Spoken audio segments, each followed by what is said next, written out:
నమస్తే అందరికీ నా పేరు ననావత్ రాజు నాయక్।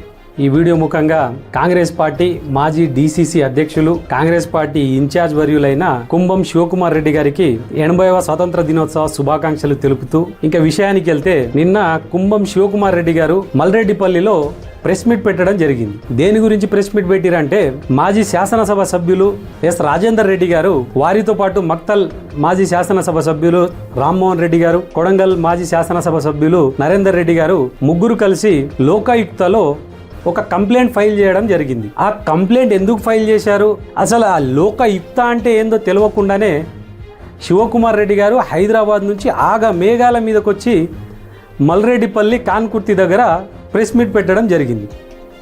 మరి ప్రెస్ మీట్ పెడితే పెట్టిరు కానీ శివకుమార్ రెడ్డి గారు మీరు ప్రెస్ మీట్ ఎందుకు పెట్టిరో కనీసం మీకైనా అర్థమైందా? ఆ ప్రెస్ మీట్ 26 నిమిషాలు 26 నిమిషాల్లో శివకుమార్ రెడ్డి గారు మీ వీడియో మీరే చూసుకోండి, దాంట్లో మీరు ఏ విషయం పైన స్పష్టత ఇచ్చారో ఒక్కసారి ప్రజలకు చెప్పండి।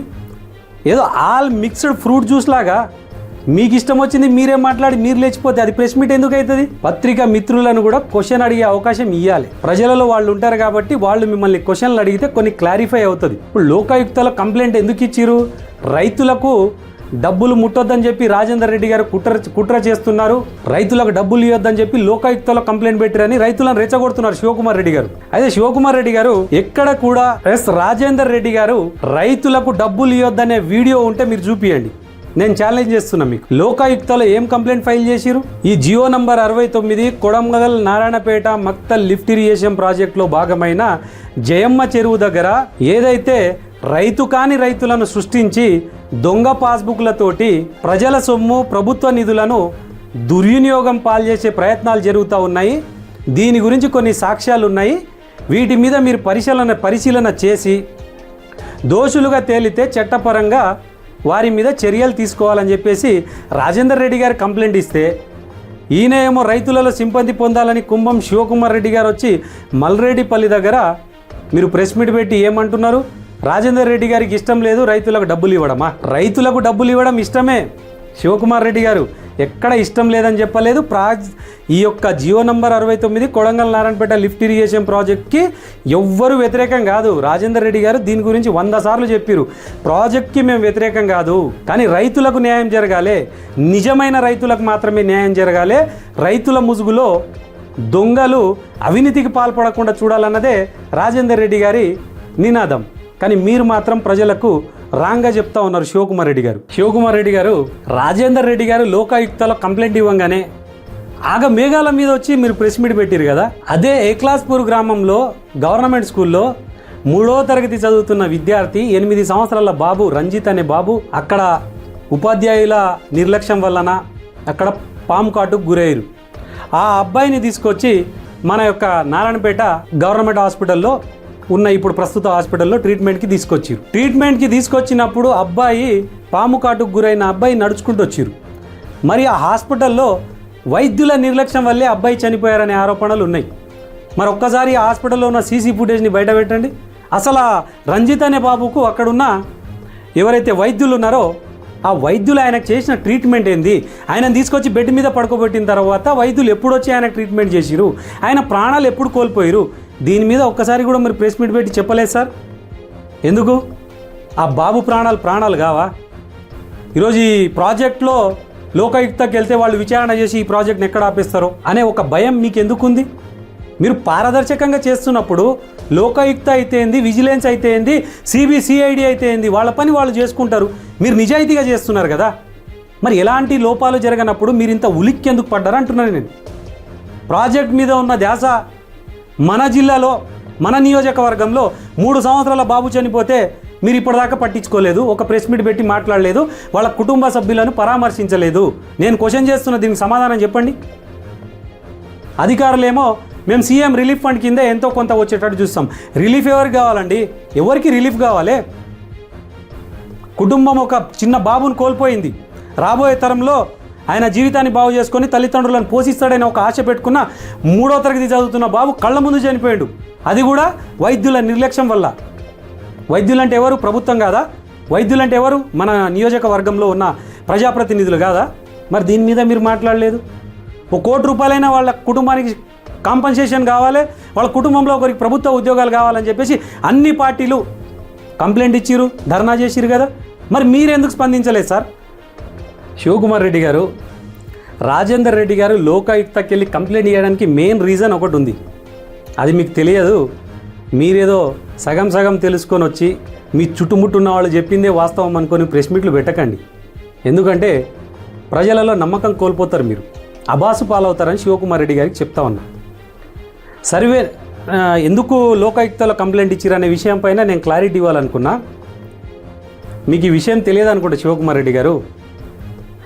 జయమ్మ చెరువు దగ్గర పంప్ హౌస్ కోసం ఏదైతే భూసేకరణ చేస్తున్నారో అక్కడ సర్వే నంబర్ 111లో మీ యొక్క 6 ఎకరాల భూమి పోయింది. దానికి గాను 1,20,00,000 రూపాయలు ప్రభుత్వం నుంచి నష్టపరిహారం వచ్చింది, మీరొచ్చి తీసుకోవాలి అని చెప్పి పేరపాళ్ళలోని 4 రైతులకు రెవెన్యూ డిపార్ట్మెంట్ అధికారులు ఫోన్ చేసిన మాట వాస్తవమా కాదా? ఈ యొక్క రైతులు 1954 నుంచి RORలో కానీ, పాణిలో కానీ, నక్కల్లో కానీ, పాస్బుక్ పుస్తకాలు కానీ మొత్తం వీళ్ళ పేర్ల మీదే ఉన్నాయి. ఇంకో విచిత్రం ఏంటంటే ఈ సర్వే నంబర్ 111 ఈ యొక్క జయమ్మ చెరువు నుంచి 3 కిలోమీటర్ల దూరంలో ఉన్నది. 3 కిలోమీటర్ల దూరంలో ఉన్న సర్వే నంబర్లో ఉన్న 6 ఎకరాల భూమి పోయిందని రైతులను పిలిచి మాట్లాడిన వాస్తవమా కాదా? శివకుమార్ రెడ్డి గారు, మీరు ఇట్లాంటి విషయాలపైన క్లారిటీ ఇవ్వాలి. మళ్ళీ ఇంకొకటి దీంట్లో వాస్తవం ఏంది? 3 కిలోమీటర్ దూరంలో ఉన్న రైతుల భూములు ఈ యొక్క జయమ్మ చెరువులో పంప్ హౌస్లో పోతున్నాయని చెప్పేసి రైతులు దానికి గాను మేము భూములు ఇవ్వడానికి రెడీగా ఉన్నామని సంతకాలు చేసినట్టు ఒక నోటరీ పేపర్ ఫోర్జరీ చేసి తయారు చేసింది వాస్తవం కాదా? ఇది రెవెన్యూ డిపార్ట్మెంట్ వాళ్ళని మీరు అడగాలి. మీ యొక్క PA మాధవ్ రెడ్డి గారిని అడగాలి ఏం జరిగిందనేది. ఇది తెలుసుకుంటే కదా శివకుమార్ రెడ్డి గారు మీరు ప్రెస్ మీట్ పెట్టి నిజంగా ఏం జరిగిందనేది మాట్లాడాలి. ఆగా మేఘాల మీద ప్రెస్ మీట్లు పెట్టి మసిబూసి మారేడుకాయ చేస్తామంటే ప్రజలు పిచ్చోళ్ళు కాదు. ఇంకో విషయం కూడా శివకుమార్ రెడ్డి గారు మీరు తెలుసుకోవాలి. అసైన్మెంట్ కమిటీ 1978 నుంచి 2013 వరకు కూడా రికార్డును మెయింటైన్ చేసింది. ఆ కమిటీ వాళ్ళు ఎవరికైనా అసైన్మెంట్ కమిటీ నుంచి భూమి పొందాలంటే బలహీన వర్గానికి చెందిన వాళ్ళే ఉండాలి. వారు భూమి లేని వాళ్లకు 1 ఎకరమో 2 ఎకరాలో భూమిని అసైన్మెంట్ కమిటీ ద్వారా ఇస్తారు. కానీ పేరపాళ్ళ శివారులో ఇది ఏం జరిగింది?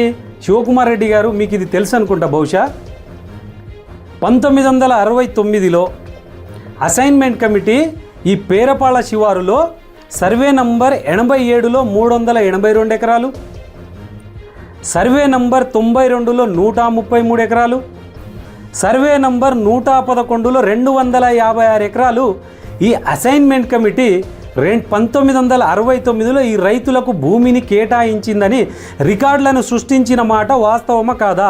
శివకుమార్ రెడ్డి గారు దీనికి మీరు సమాధానం చెప్పడానికి ప్రెస్ మీట్ పెట్టాలి. ఇది వాస్తవమా కాదా వివరణ ఇవ్వాల్సిన బాధ్యత మీ మీద ఉంది. ఇప్పుడు మండలాల్లో, నారాయణపేటలోని అన్ని మండలాల్లో రికార్డులు మొత్తం పరిశీలించినా కూడా ఒక్క ఏరియాకు, ఒక గ్రామానికి అసైన్మెంట్ కమిటీ ఇంత భారీ మొత్తంలో భూములు కేటాయించినట్టు రికార్డులో ఎక్కడ లేదు. ఇది చరిత్రలో మొదటిసారి. అందుకే కదా రాజేందర్ రెడ్డి గారు దీంట్లో అవకతవకలు జరుగుతూ ఉన్నాయి, అసైన్మెంట్ కమిటీ భూములు ఇంత మొత్తంలో ఎప్పుడు ప్రకటించలేదు, కొత్తగా రైతులు ఎక్కడి నుంచి పుట్టుకొచ్చిరు, ఈ డౌట్ వచ్చే కదా లోకాయుక్త కమిటీ కంప్లైంట్ ఇచ్చిరు. ఇంకో విషయము శివకుమార్ రెడ్డి గారు మీరు వినండి దయచేసి. చిన్నోళ్ళు మాట్లాడుతున్నారు, మనం ఎందుకు వినాలనే విషయం కాదు. చిన్నోళ్ళు మాట్లాడినా, పెద్దోళ్ళు మాట్లాడినా ఏదైనా పాయింట్స్ మీకు పనికొచ్చేటి ఉండొచ్చు. ఎందుకంటే ప్రజాక్షేత్రంలో ఉన్నారు మీరు. ఈ 1969లో ఏదైతే అసైన్మెంట్ కమిటీ వీళ్ళను భూమిని కేటాయించినట్టు మాత్రమే రికార్డులు సృష్టించారు తప్ప 1969కి ముందు వీళ్ళ పేర్లు లేవు, 1969 తర్వాత కూడా వీళ్ళ పేర్లు ఎక్కడ లేవు. మరి అప్పుడు అసైన్మెంట్ కమిటీకి చైర్మన్ ఎవరు, అప్పుడు అధికారులు ఎవరు, అసలు వీళ్లకు అసైన్మెంట్ కమిటీ ద్వారా ఇంత పెద్దంలో భూములు ఎవరు కేటాయించారు అనేది రికార్డే లేదు. అందుకోసమే కదా నారాయణపేటలోని రెవెన్యూ డిపార్ట్మెంట్ పైన అనుమానం. ఎంఆర్ఓ గారు, ఆర్డీఓ గారు కుమ్మక్కై మీ యొక్క PA మాధవ్ రెడ్డి గారి చొరవతోటి ఇది జరిగిందని బయట ఆరోపణలు వచ్చినాయి. మరి ఆరోపణలకు మీరు వివరణ ఇచ్చే ప్రయత్నం చేయాలి. ఇప్పుడు శివకుమార్ రెడ్డి గారు చేసేది ఎట్లుందంటే అయ్యా శివకుమార్ రెడ్డి గారు మీరు వినండి, ఎక్కడైతే ఇంటికి మంట అంటుకుంటుందో అక్కడే ఫైర్ ఇంజన్ పోవాలి. 1 కిలోమీటర్ దూరంలో ఇంటికి మంట అంటుకున్నది, 3 కిలోమీటర్ దూరంలో ఫైర్ ఇంజన్ పోతుందంటే సమస్య ఎట్లా సాల్వ్ అవుతుంది శివకుమార్ రెడ్డి గారు? ప్రాబ్లం జరిగింది, అవినీతి జరుగుతున్న ఆరోపణలన్నీ జయమ్మ చెరువు చుట్టుముట్టు అసైన్డ్ భూములకే ఉన్నాయి కదా. మీరు ప్రెస్ మీట్ పెట్టాల్సింది ఎక్కడ? పేరపాళ్ళ రైతులతో కలిసి మీరు ప్రెస్ మీట్ పెట్టాలి. మీరు అక్కడ పెట్టకుండా మల్రెడ్డిపల్లి దగ్గర ఏదైతే 800 ఎకరాలకు ప్రభుత్వం నుంచి భూములకు ఆ డబ్బులు వచ్చినాయో ఆ రైతులతో కూర్చొని మీరు మాట్లాడుతూ ఉన్నారు. ఇదే మల్రెడ్డిపల్లి కాన్కుర్తి గురించి మాట్లాడదామా శివకుమార్ రెడ్డి గారు? పేరపాళ్ళ ప్రజల తరపున నేను ఈ వీడియో ముఖంగా మిమ్మల్ని అడుగుతున్నా, ప్రజలే అడుగుతున్నారు అనుకోండి. ఇది పేరపాళ్ళ ప్రజల యొక్క అనుమానానికి మీరు క్లియర్ చేయండి. అనుమానం ఉంది. ఏదైతే జయమ్మ చెరువు ఇప్పుడున్న ఏదైతే వెడల్పు ఈ ఉన్న పొజిషన్ నుంచి 4 ఇంతలు పెద్దగా అవుతుంది. అవతల ఏదైతే భూములు ఉన్నాయో సర్వే నంబర్ 92/81లో దాదాపు 50 నుంచి 60 ఎకరాల భూములు అక్కడ మిగిలినాయి. మరి పేరపాళ్ళ నుంచి ఈ యొక్క జయమ్మ చెరువు పక్కలకి వెళ్ళి ఆ యొక్క పొలానికి వెళ్ళడానికి మీరు దారి ఇస్తున్నారా ఇవ్వట్లేదా చెప్పాలి. లేదంటే దారి ఇవ్వకుండా ఉంటే రైతులు ఈ సర్వే నంబర్ 92/81లోని 50-60 ఎకరాలకు రైతులు ఏ విధంగా వెళ్ళాలి, ఏ విధంగా వ్యవసాయం చేసుకోవాలో ఒకసారి మీరు దీని గురించి కూడా వివరణ ఇవ్వాలి. శివకుమార్ రెడ్డి గారు మీరు ఎన్నిసార్లు ప్రెస్ మీట్ పెట్టినా ఒక మాట మళ్ళీ మళ్ళీ చెప్తా ఉన్నారు. అదేంటంటే పర్ణికమ్మ గారిది బంగారు పాదం అంటున్నారు. ఎస్, నేను కూడా అంటా పర్ణికమ్మ గారిది బంగారు పాదమే. కానీ ఎవరికి? పర్ణికమ్మ గారిది బంగారు పాదం కాబట్టి శివకుమార్ రెడ్డి అనే నాయకుడు ఈరోజు రాజ్యం వెళ్తున్నారు కదా. ఈరోజు ఇంత ధైర్యంగా వచ్చి మీరు ప్రెస్ మీట్ పెట్టి ప్రజా సమస్యల మీద, ప్రభుత్వం ఇచ్చేదాని మీద ఎమ్మెల్యే గారు నిర్వహించాల్సినన్ని మీరు నిర్వహిస్తున్నారు కదా. మరి నిజంగా పర్ణికమ్మ గారిది బంగారు పాదమే. నిజంగా పర్ణికమ్మ గారిది బంగారు పాదం కాబట్టే పిఏ పర్సనల్ అసిస్టెంట్గా ఉండాల్సిన మాధవరెడ్డి గారు ఈరోజు ఎమ్మెల్యే పొజిషన్లో ఉండి నియోజకవర్గాన్ని శాసిస్తున్నారు. అందుకే పర్ణికమ్మ గారిది బంగారు పాదం అంట నేను. ఆమె మెటర్నిటీ లీవ్లో ఉండడమే పర్ణికమ్మ గారిది బంగారు పాదం మీ అందరికీ. మాధవరెడ్డి గారు నారాయణపేట నియోజకవర్గంలో ఏమేం చేస్తూ ఉన్నారు, ఆయన ఒక యాక్టివిటీస్ ఏంది, ఆయన మీద ప్రజా వ్యతిరేకత ఏ విధంగా వచ్చింది, ఏ పనులు చేస్తూ ఉన్నారు ఒక్కసారి శివకుమార్ రెడ్డి గారు తప్పు అనుకోకండి. ఒక్కసారి కాంగ్రెస్ పార్టీలోని సీనియర్ నాయకులు, మీకోసం కష్టపడిన నాయకులు, వాళ్ళని ఒక్కసారి దగ్గర కూర్చోబెట్టుకోండి. ఈ కొత్తగా కండువాలు మారి పాదాల్లో పాదాలు మీతో అడుగులు కలిపిన వాళ్ళు కాదు. మీ సీనియర్ నాయకులతో ఒక్కసారి మీటింగ్ పెట్టుకోండి. మాధవ్ రెడ్డి గారి పైన, ఈ ప్రభుత్వం పైన మనకు ఎందుకు ఇంతగానం వ్యతిరేకత వస్తుంది, ఆరోపణలు వస్తున్నాయని దీని మీద శివకుమార్ రెడ్డి గారు మీ సీనియర్ నాయకులతో కూర్చొని మీరు డిస్కషన్ చేసిన తర్వాత ప్రెస్ మీట్ పెట్టాల్సింది అయితే బాగుంటుండే. ఇంకో విషయం ఏంటంటే 2018లో శివకుమార్ రెడ్డి అనే వ్యక్తి ఓడిపోతే నేను ఎలక్షన్లో పోటీ చేయనని నేను ఆ రోజు మాట ఇచ్చినానని నిన్న చెప్తా ఉన్నారు. శివకుమార్ రెడ్డి గారు ఇవి చెప్పనీకేనే బాగుంటాయండి. 2023లో టికెట్ మీకే కావాలని సర్వ ప్రయత్నాలు చేసిరు మీరు. మీ యొక్క సీనియర్ నాయకులు నారాయణపేట నుంచి కొడంగల్ దాకా పాదయాత్రలు చేసి రేవంత్ రెడ్డి గారిని అడుక్కున్నారు శివకుమార్ రెడ్డి గారికి మీరు టికెట్ ఇవ్వాల్సిందే అని.